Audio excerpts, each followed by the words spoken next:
morning light crept through the narrow gaps in the metal walls, weak and pale against the clutter of the hideout.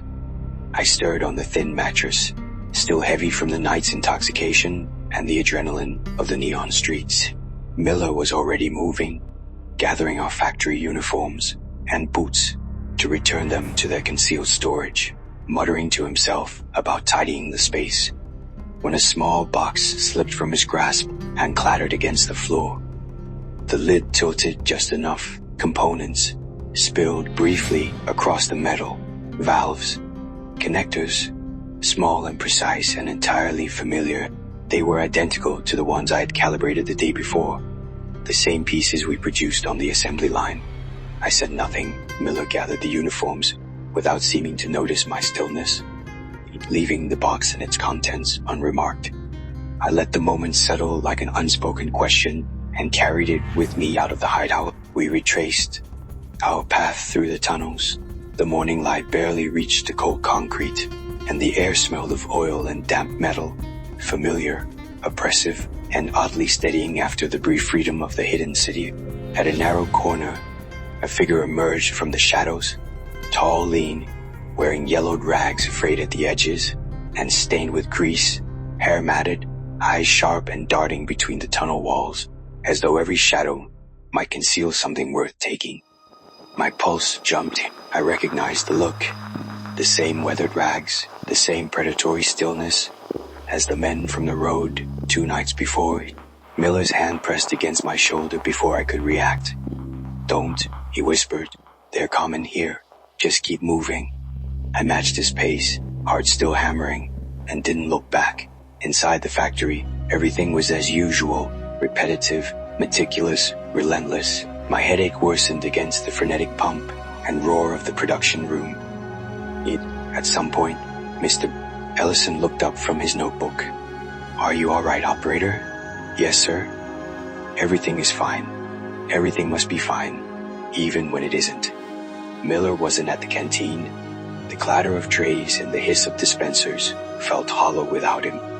A missing beat in the lunchtime rhythm. I found an excuse to pass his sector of the production line, but he wasn't there either. He appeared only at the very end of the shift, calm, unhurried, back at his post, as though he'd never left, timed precisely to the window when his supervisor would have been away. I said nothing. He slipped past me when the shift ended, and I let him go. My transport was late again.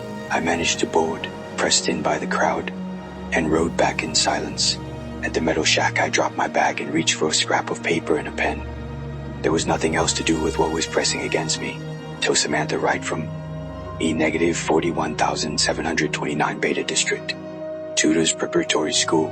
My love, I cannot stop thinking of the day we met in the park during the Foundation's holiday.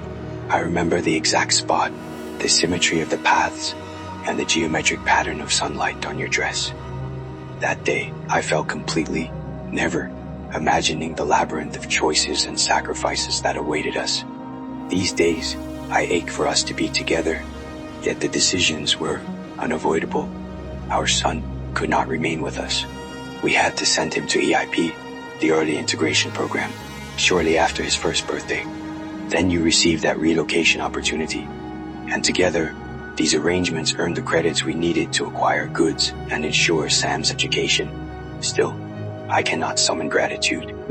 I know many endure far worse.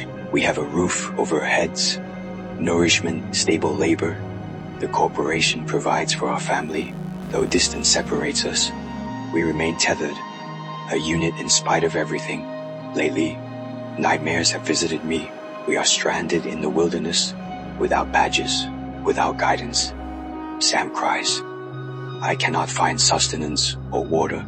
Shadows shift, and gangs close in. I see myself acting violently, striking to protect you and him. I do not wish to be a killer, yet fear offers no alternative. In these visions, my hands commit acts I would otherwise reject. In another dream, you are distant, silent. I cannot reach you. I see only the back of your head, the sweep of your hair, and it pierces me. The day has been long, heavy, with observation and thought. I hope this letter reaches you as a tether across the distance. I will never forget you. Always.